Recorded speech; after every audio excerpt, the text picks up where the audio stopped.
When I opened my eyes, everything felt wrong.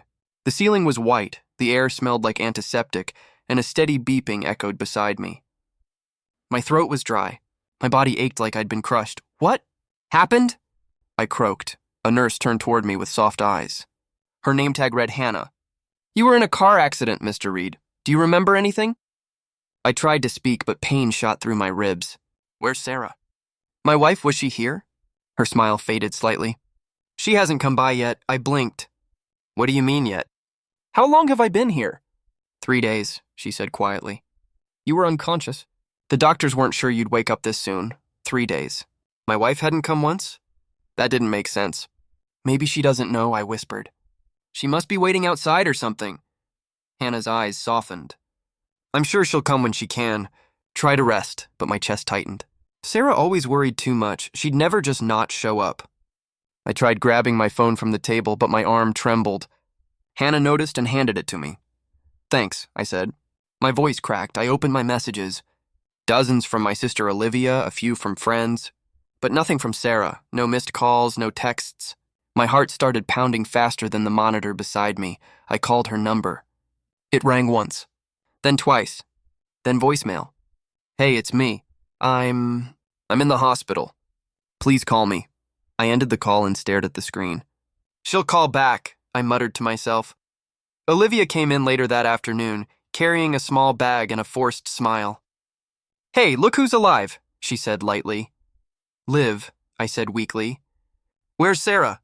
Her expression shifted. She set the bag down and avoided my eyes. "You should drink some water first." Olivia.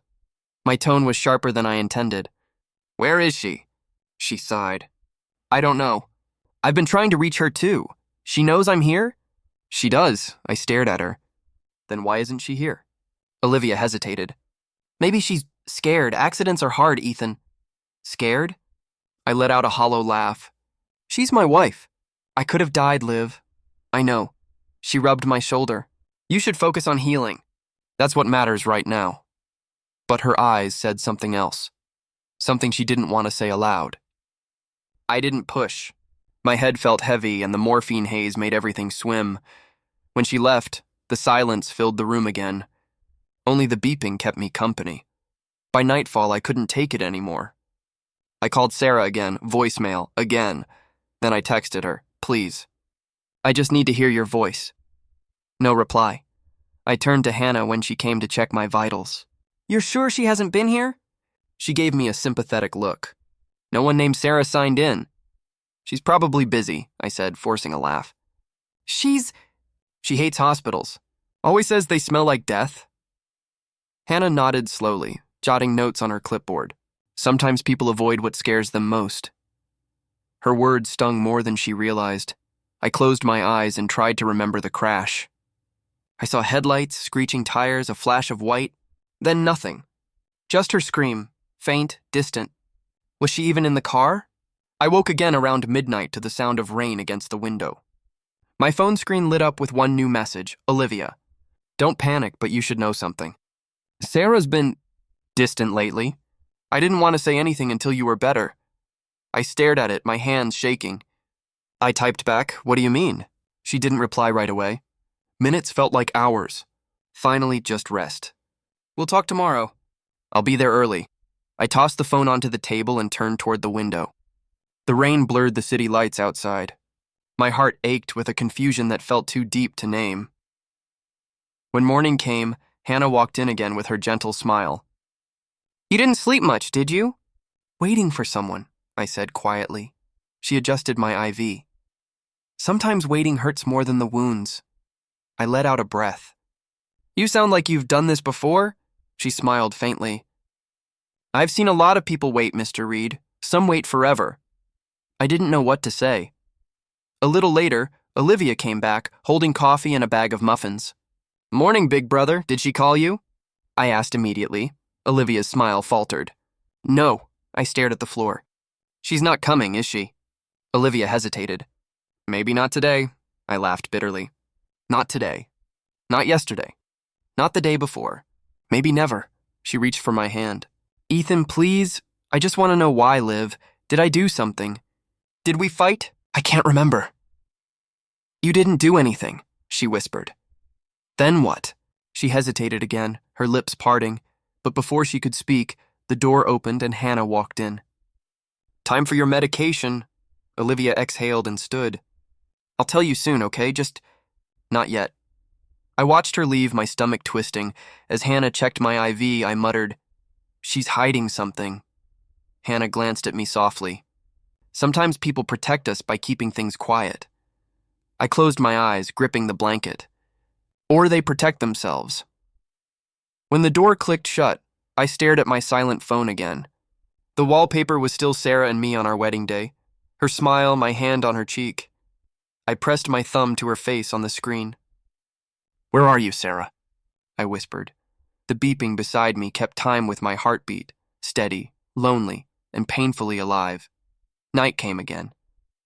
Still no call, no message, just silence, and the hollow space where my wife should have been. A week crawled by like a slow, painful echo. My stitches itched, my ribs still ached. But none of it compared to the silence from Sarah. Every morning I stared at my phone, waiting for her name to light up. Nothing, only Olivia's messages. How are you feeling? Did you eat? Never the one question I really wanted to ask. Finally, I couldn't take it anymore. When she came to visit that Friday, I said, Liv, I need the truth. She froze halfway through setting my coffee down. What truth? Don't do that, I said sharply. You've been dancing around something since day one. Just say it, she sighed and sat down. Ethan, you just got out of an accident. Liv. I met her eyes. I'm not fragile. I'm just tired of being lied to. She looked at the floor, her voice trembling. You sure you want to hear it? I need to, she took a deep breath. I saw Sarah last weekend. My chest tightened. Okay, good. Where? Downtown, she whispered. She wasn't alone. I frowned. What do you mean? She was with someone, Olivia said softly. A man. They were holding hands. I laughed bitterly. That's insane. You must have seen wrong. I wish I did, she said. But I didn't. I followed them for a bit, Ethan. They went into a restaurant. She looked happy. I repeated, my voice breaking. She hasn't called me in a week and she's happy? Olivia reached for my hand. I didn't want to tell you while you were recovering. I thought maybe she'd come around. Come around? I cut her off. She's my wife, not a lost pet. She flinched, eyes glassy. I'm sorry. I turned away, staring at the pale hospital wall. Who was he? She hesitated. Mark. The name hit me like a punch. Mark Jensen? Olivia nodded. Your old friend. I'm sorry. For a second, the air left my lungs. No, that's impossible. Mark wouldn't, Sarah wouldn't, Ethan. But I was already reaching for my phone. I'll prove it. I opened Sarah's profile. Her last post was from 2 days ago. A coffee shop photo. My thumb trembled as I scrolled. Then I saw it, her smiling, sunlight hitting her hair, and beside her, Mark, his hand on hers. My stomach dropped. The caption read, New Beginnings. My vision blurred. I whispered, She wouldn't. Olivia's voice was soft. I didn't want you to find out like this. She was supposed to be my reason to live, I said. And now, she tried to hold me, but I pulled away. Just go, Liv. Ethan, please. I said go! Her footsteps faded down the hall, leaving only the sound of my heartbeat pounding in my ears. I stared at the photo again. Every pixel cut deeper. I remembered the way Sarah used to laugh, the way she'd rest her head on my chest, whispering, You're my home. Now she was holding hands with someone else, with him. My fingers shook as I hit call. The phone rang twice before a familiar voice answered, Ethan? I froze. You finally picked up. There was silence on the other end. Where are you? I asked. Ethan, I didn't mean for you to find out like this. Find out what, Sarah? I snapped. That my wife's parading around town with my friend while I'm lying here covered in stitches? Her breath hitched. It's not like that. Then explain it. I can't. You can't or you won't. She paused. I can't do this anymore. I felt the words slice through me. Do what? Us, she whispered. I'm sorry. Sarah, I said, my voice trembling. We've been married for 5 years. I almost died and you didn't even... Ethan, please don't make this harder. Harder? I laughed bitterly. You walked away while I was fighting for my life. I'm sorry, she said again. Her voice cracked. I didn't mean to hurt you. Then why him? Why Mark? I didn't plan it, she said softly. It just happened. The line went quiet, except for the sound of both of us breathing. Then she whispered, Goodbye. The call ended. I stared at my reflection on the black screen. My face looked pale, hollow, like someone I didn't recognize. I don't remember when I started crying, but I couldn't stop. My body shook, the pain in my ribs mixing with something far worse inside. That's when I heard the door open. Mr. Reed? Dr. Patel stepped in, clipboard in hand. He froze when he saw me. Ethan. I tried to speak, but my voice broke. She's gone. He pulled up a chair, sitting beside the bed. Sometimes survival begins when illusions end, he said quietly. I wiped my face. That's supposed to make me feel better? No, he said gently. But it might make you feel real. I stared at him, chest rising and falling. What if my whole life was the illusion? He gave a sad smile. Then maybe this is where your real one starts. I didn't answer. The only thing I could hear was the echo of her last words. I can't do this anymore. The nurse came in to check my monitor, pretending not to notice the tears. I turned my face to the window, watching the gray sky blur through the glass. For the first time, I wished I hadn't woken up. The world outside kept moving, but mine had stopped. When the nurse wheeled me out of the hospital, the world looked the same, but I wasn't. The air smelled like rain and exhaust. My body ached, but the real pain sat somewhere deeper, like a knife lodged behind my ribs. Hannah smiled as she handed me the discharge papers. You're officially free, Mr. Reed. Free, I muttered. That's one word for it. She looked at me with that soft sympathy nurses always have. You'll heal faster at home, I forced a nod. Yeah, home. Except when I got there, it didn't feel like home anymore. The house smelled like lemon cleaner and emptiness. My key scraped the lock harder than I meant it to. I stepped inside, dragging my crutches across the floor, and froze. Her shoes weren't by the door. The framed wedding photo was gone. The shelf where she kept her candles, empty. I limped toward the bedroom. The closet doors were open, hangers swaying slightly. Only my clothes remained, half folded, half forgotten. The bed looked too big. Too cold. I sat on the edge and whispered, She really left. The clock ticked. The silence was cruel. That's when I heard a knock. Yo, Ethan, it's me. Lucas's voice came through the door. I opened it slowly. He stood there holding 2 grocery bags and a lopsided grin. Man, you look like Death's intern. I tried to smile. Thanks for the honesty. He stepped in, setting the bags down. I brought soup, bread, and... He pulled out a bottle of whiskey. Medicine? Doctor approved? I asked, only if your doctor's Irish. I managed a weak laugh. You didn't have to do this, he shrugged. Someone had to. I heard about Sarah. I froze. Then you know she's gone. He nodded, face softening. I'm sorry, man. I didn't want to believe it either. I sank into the couch. It's like she erased herself overnight. Lucas sat across from me. People don't just vanish, Ethan. They choose to walk away. Yeah, well, I said quietly. She made it look easy. We ate in silence for a while. The soup went cold before I touched it again. Lucas finally said, You can crash at my place if this is too much. I'll be fine, I lied. He studied me. You're not fine. You haven't even processed what happened. I don't need to process anything, I snapped. She's gone. End of story, he sighed. It's not the end unless you let it be. I looked away. I don't even know what that means anymore. He stood up, grabbing his jacket. It means you're still breathing. Start there. When he left, the silence crept back in like a fog. I sat staring at the wall until my phone buzzed. Unknown number, hello? Mr. Reed? Hannah? Yeah, I just wanted to check if you made it home okay. I did, I said. Thanks, she hesitated. How's the pain? Physical or emotional? Her voice softened. Both, I chuckled dryly. The meds only work on one. That's true, she said. But you're stronger than you think. I leaned back, staring at the ceiling. You don't even know me. I know what broken looks like, she said gently. And I also know it doesn't last forever. For a moment, I didn't know what to say. You really call all your patients after hours? No, she said. just the ones who look like they've forgotten how to smile. That one hit harder than I expected. Guess I fit that description. Give yourself time, she said. Healing isn't supposed to be comfortable. Yeah, I whispered. I'm starting to notice, she chuckled softly.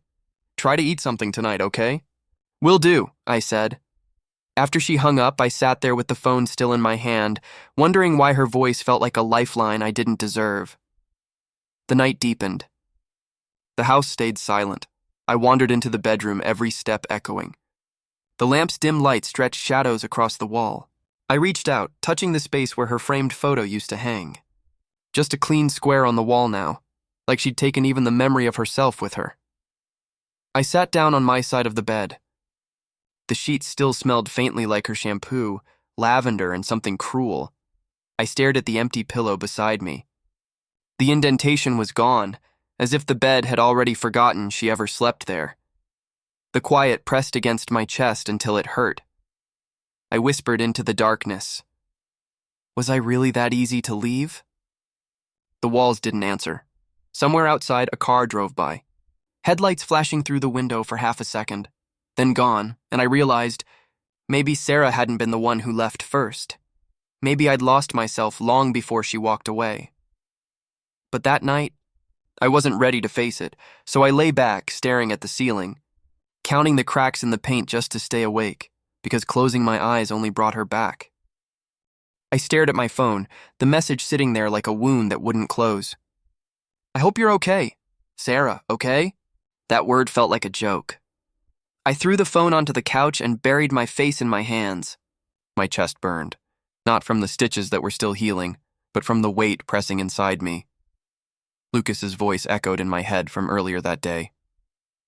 Man, I don't know how to tell you this, but Sarah's staying with Mark now. I remembered just standing there, nodding, pretending that sentence didn't pierce straight through me. You sure? I'd asked quietly. Yeah, Jenna saw them at the mall. Holding hands. That image stuck to my skull. Sarah, holding hands with him. The guy who smiled at me during our dinner parties who said, "You're lucky, Ethan." I stood up, pacing the small living room. Every corner still smelled like her. The faint scent of lavender from her side of the couch, the mug with a chipped handle she refused to throw away. I reached for it, stared at the crack running through the ceramic and whispered, "Guess you finally broke too." My hand shook. The mug slipped, shattering on the floor. Something inside me snapped with it. "You hope I'm okay?" I shouted at the empty room. "You hope?" My voice bounced off the walls. I grabbed the photo frame from the shelf, the one of us at the beach. She was smiling. I wasn't. Maybe I already knew something was dying back then. The glass shattered against the wall. Pieces scattered across the floor like tiny reflections of everything I couldn't fix. "You moved on," I said under my breath. "You didn't even wait." The silence afterward was deafening. Just my heartbeat, loud, uneven, angry. I sank to the floor, my back against the wall, surrounded by broken glass. My hands trembled. I wanted to scream again, but there was no sound left. Just a dull ache. All I could think was, how did love turn into this? I didn't sleep that night. The phone buzzed again, her name lighting up the screen. "Please don't hate me." I watched it fade to black. Didn't reply. By morning, the house felt colder. I couldn't tell if it was the October air or me. When I walked into the hospital later that day for my therapy session, everything felt heavy, like even the air had weight. Hannah was there, sitting on the bench outside the rehab room, sipping coffee. She looked up when she saw me. "Rough night?" she asked softly. I let out a dry laugh. "You could say that," she tilted her head. "You look like you fought a hurricane." "Maybe I did," I said, trying to smile. "And lost." She didn't push, just patted the seat beside her. I sat down, my elbows on my knees, staring at the floor tiles. "You want to talk about it?" she asked. I shook my head. "What's the point? She's gone, and now she's with him." Hannah exhaled slowly. "Mark?" My eyes flicked up. "You knew?" "Small town," she said simply. "People talk." "Yeah," I muttered. "They always do when it hurts the most." For a while, neither of us spoke. The clock ticked. Machines hummed in distant rooms. "You ever get angry?" I asked quietly. "Like, so angry it scares you?" Hannah nodded slowly. every day after my accident. I hated everyone who could walk when I couldn't. Her honesty caught me off guard. "How'd you stop?" I asked. She smiled faintly. "Didn't. I just learned what to do with it." I looked at her hands, steady, calm, unlike mine. "You're allowed to be angry, Ethan," she said, her voice gentle but firm. "Just don't let it keep you here." Something about the way she said it, not as advice but as truth, settled deep inside me. I swallowed hard. "And what if I don't know how to let it go?" "Then start small," she said. "Pick up the pieces you can. Leave the rest for later." We sat there for a while longer. No therapy session happened that day. No exercises. Just silence that didn't feel so empty anymore. When I got home, I swept up the broken glass. Each shard glittered in the light like tiny pieces of memory. I didn't cry this time. Didn't shout. Instead, I found a trash bag, gathered every piece, and whispered, "That's enough for today." For the first time since Sarah left, I opened the curtains. Sunlight spilled in, harsh but real. The phone buzzed again, but I didn't check it. Instead, I whispered to the air, "I'll be okay." Eventually, and for once I almost believed it. It's strange how pain fades, not all at once, but in pieces. Months passed before I realized the mornings didn't hurt as much. Lucas was the first to notice. "You're walking better," he said one afternoon, watching me limp across the parking lot. I smirked. "You mean less like a broken robot?" "Exactly," he grinned. "Man, look at you. A few months ago, you couldn't even stand without cursing." "Still do," I said, stretching my leg. "Just quietly now." We laughed, the kind of laugh that doesn't erase pain but makes it manageable. Therapy was brutal. Every session felt like my body arguing with itself. But the thing about broken bones and broken hearts, they both respond to pressure. Eventually, they harden stronger. Hannah often sat near the mirrors during my sessions, pretending to read while cheering me on. "One more rep," she'd call. "Don't make me come over there." I'd roll my eyes. "You're terrifying." "Good. Fear's a motivator," she'd reply, smiling. It wasn't romantic, not yet. It was something quieter, something honest. She understood what it meant to rebuild from nothing. A few weeks later, Lucas showed up at my door with his usual grin and a box of donuts. "Breakfast of champions," he said. "Breakfast of people who've given up on salads," I muttered. "Same thing," he said, shrugging. "So you ready to get back out there?" "Out where?"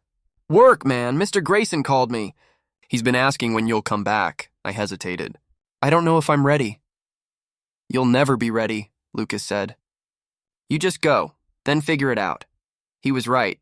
2 days later, I walked back into the office. Everyone stared for a moment, not out of pity, but surprise. Mr. Grayson came out of his glass office, adjusting his tie. "Ethan," he said warmly, "it's good to see you upright." "Mostly upright," I joked. He chuckled. "I heard about everything.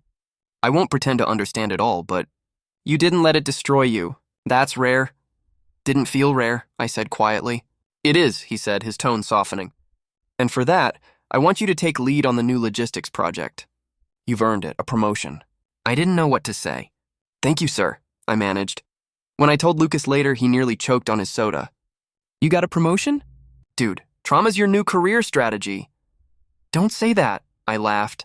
"I'm serious. You go through hell, then come back stronger. It's impressive. Feels more like survival than strength."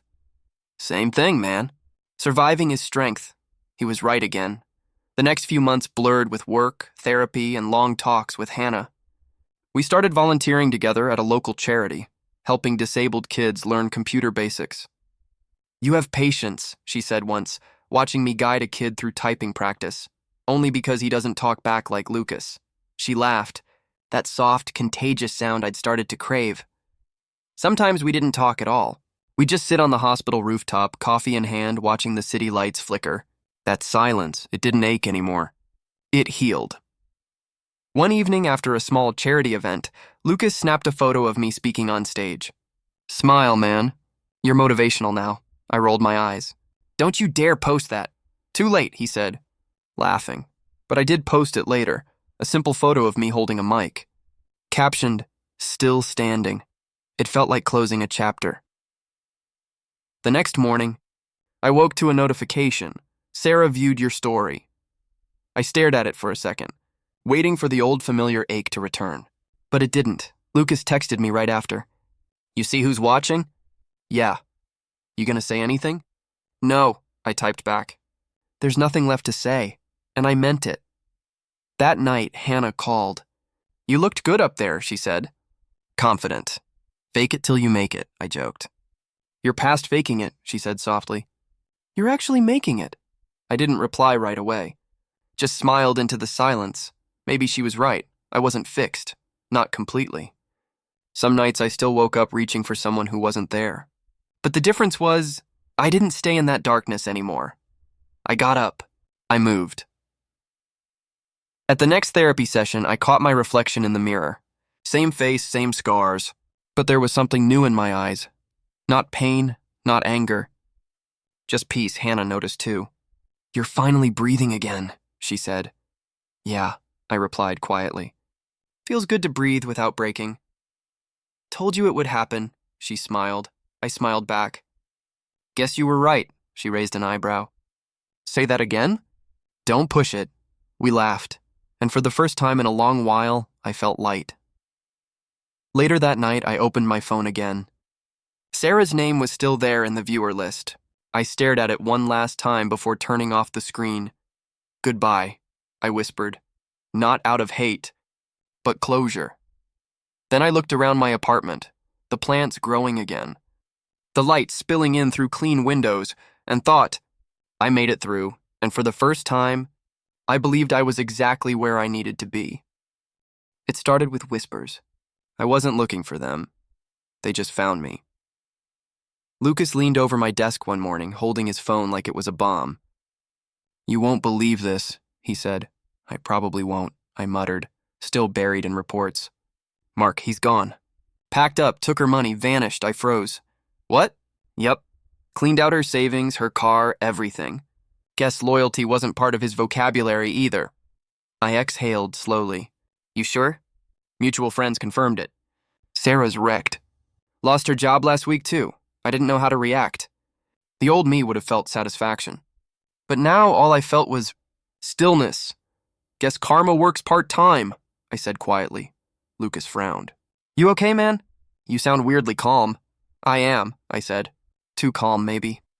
He studied me for a second, then nodded. You're healing. That's what that is. Later that day, during lunch, Hannah found me sitting outside. You've been quiet all morning, she said. What's going on? I looked at her, unsure whether to tell her. Sarah's life's falling apart. Mark left her. Wow, she said softly. How do you feel about that? I thought I'd feel happy, I admitted. Or at least vindicated. But I don't. Maybe because you've outgrown needing revenge, she said. I nodded. Maybe. That evening I went home and turned off my phone. Or tried to. The screen lit up with her name before I could press the button. Sarah calling. My stomach tightened. I hadn't heard her voice in months. I answered anyway. Hello?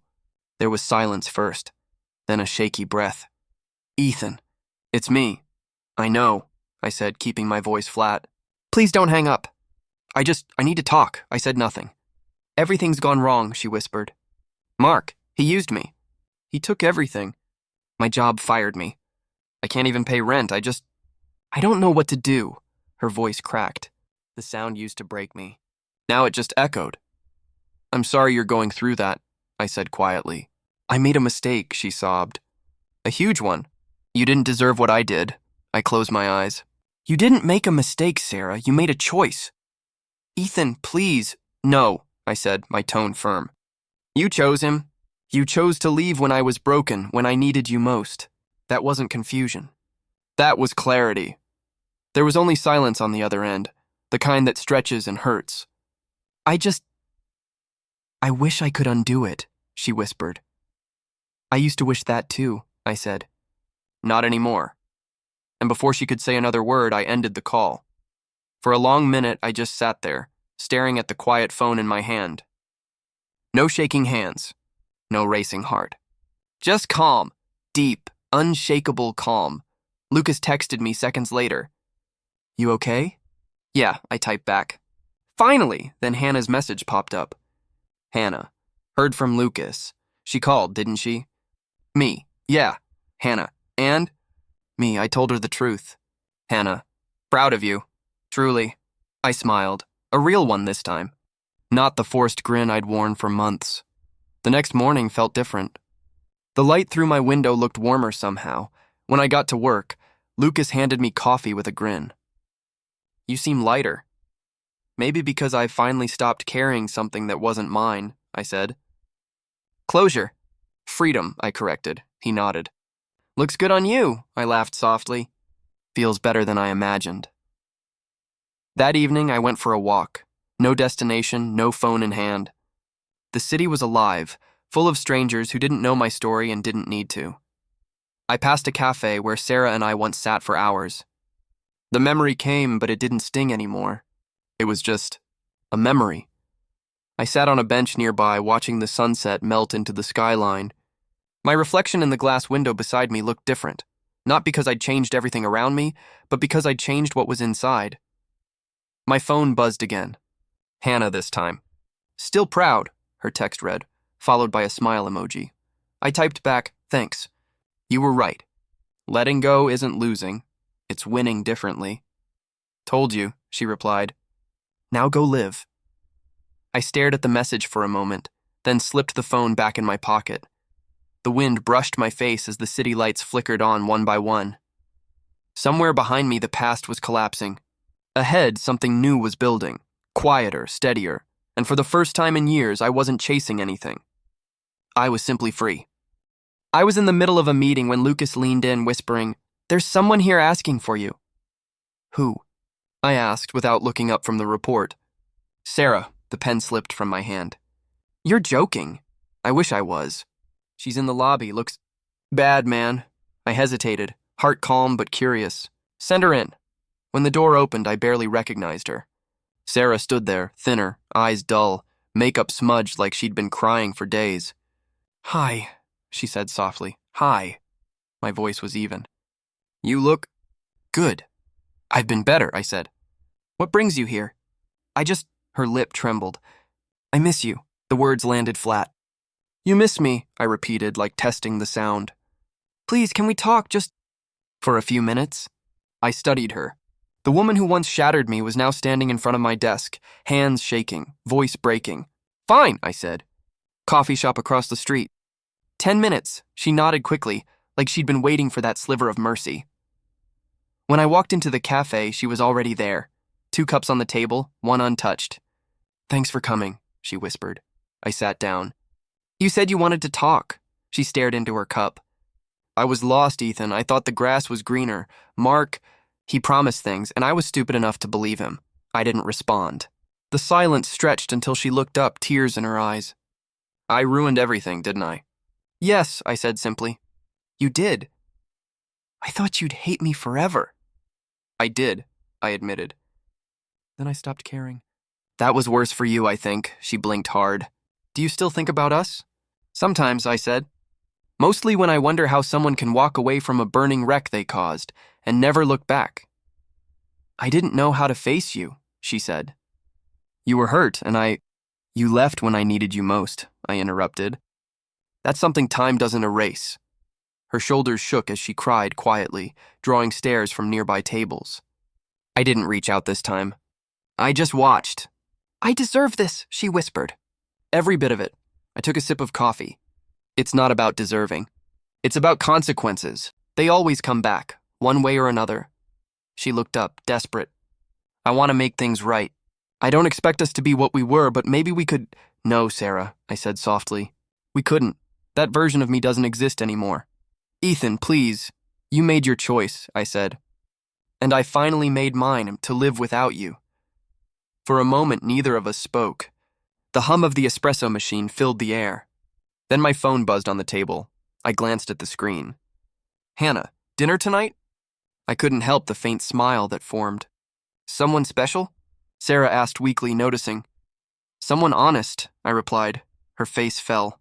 So that's it? You're just done? I was done the moment you chose to disappear while I lay in a hospital bed, I said. Everything since then has just been recovery. I didn't mean to hurt you that way, she whispered. But you did, I said. and I survived it. That's the difference between us. I heal, you repeat. Her eyes widened, fresh tears spilling down. I still love you, she said. I stood up, adjusting my jacket. Then love what you lost, not what's gone. Ethan, please, just 5 more minutes. No. I looked at her one last time. Take care of yourself, Sarah. She reached out as if to stop me, but her hand froze midair. I walked past her, leaving the sound of her quiet sobs behind. Outside, the cold air hit my face, grounding me. My phone buzzed again. Hannah, still on for dinner? I found a new Italian place. Me. Wouldn't miss it. Hannah. Good. You deserve something nice tonight. I smiled at the screen, slipping my phone into my pocket. Across the street, through the cafe window, I could still see Sarah sitting there, small, broken, staring at nothing. But for once, I didn't feel anger or pity or even satisfaction, just peace. As I walked away, I realized I didn't need closure from her words. I'd already found it in my silence. I crossed the street, the lights blinking green. For the first time in a long time, the air felt lighter, the noise softer, the world wider. And when I reached my car, I whispered to myself, I have plans. Then I drove toward the future, leaving ghosts in the rear view. The applause echoed off the glass walls of the hospital atrium. Bright lights, smiling faces, and cameras filled the air, but my focus stayed steady on the stage. The same hospital that once felt like a prison of loss now stood as a symbol of change, my charity's newest partner. I stepped up to the podium, my reflection staring back from the mic stand. Years ago, that man would have looked tired, hollow, broken. Now he looked calm, whole. Good evening, I began, adjusting the paper I didn't really need. When I walked into this hospital years ago, I wasn't here to help. I was here because I'd lost everything. My confidence, my direction, my heart. The audience listened, silent. I scanned their faces, not realizing until that moment that one of them, near the back, was familiar. Sarah. Her hair was shorter now, her clothes modest, her expression quiet. For a moment, my heart stumbled, but I caught it quickly. The past didn't have claws anymore. Sometimes, I continued, my voice steady, the people who break us teach us what strength really means. A few heads nodded. A nurse wiped her eyes. I smiled faintly and added, pain isn't something we escape from. It's something we walk through, step by step, until one day we realize we're no longer bleeding. The applause came softly at first, then louder, until the room filled with warmth.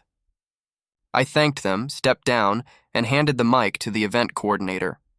I felt someone's eyes on me. I turned slightly. Sarah was still there, standing behind the crowd, hands clasped together. When our eyes met, she smiled. Not the smile she used to use to win me over, but one that said, I understand now. I nodded once, a quiet acknowledgement of a chapter finally closed. Then I walked toward the exit. Outside, the night breeze felt clean, carrying the scent of rain and fresh asphalt. My car waited near the curb, headlights dimmed. Hannah leaned against the passenger door, arms crossed, watching me with that soft grin she always wore when she saw me lost in thought. Speech went well? She asked. I laughed lightly. I didn't trip over my words this time. She smiled wider. That's progress. Yeah, I said, walking closer. Progress, she tilted her head. You saw her, didn't you? I paused. Yeah, you okay? I looked back at the hospital behind me. For the first time, yeah. I really am, she reached out her hand. Then let's go home. I took it without hesitation. Her hand fit perfectly into mine, not because it filled a void, but because there was no void left to fill. As we got into the car, she asked, What were you thinking up there? You looked Somewhere else for a moment. I started the engine, smiling faintly. Just thinking how strange life is, how pain can become purpose. She leaned her head against the seat. You made something beautiful out of what tried to destroy you. I glanced at her. I didn't do it alone. She squeezed my hand. Still, you chose to heal. That matters. We drove in silence for a while, city lights flickering past the windshield. The rain started, soft and rhythmic. I watched the drops trail down the glass, each one catching light before disappearing. At a red light, I looked in the rearview mirror. The hospital glowed faintly in the distance. Through the mist, I could almost see my old self standing there, tired, bitter, lost, watching me drive away. Do you ever wish things had gone differently? Hannah asked quietly. I thought for a moment. No, I said finally. If they had, I wouldn't be here. I wouldn't be me, she smiled. Then I guess we owe the pain some credit, I chuckled softly. Yeah, maybe we do. The light turned green and I pressed the pedal. The road ahead stretched open, clear, infinite, ready to go? She asked, turning toward me. I nodded, still holding her hand. Always. As the city faded behind us, I looked one last time in the mirror, not with sadness, but gratitude. The past didn't hurt anymore. It had shaped me, sharpened me, and taught me what love really meant. The rain washed the windshield clean, and I let it. Some storms weren't meant to be avoided. They were meant to be survived. I smiled as we merged onto the highway. The night stretched ahead like a new page, and for the first time in a long time, I wasn't rewriting the past. I was finally beginning again.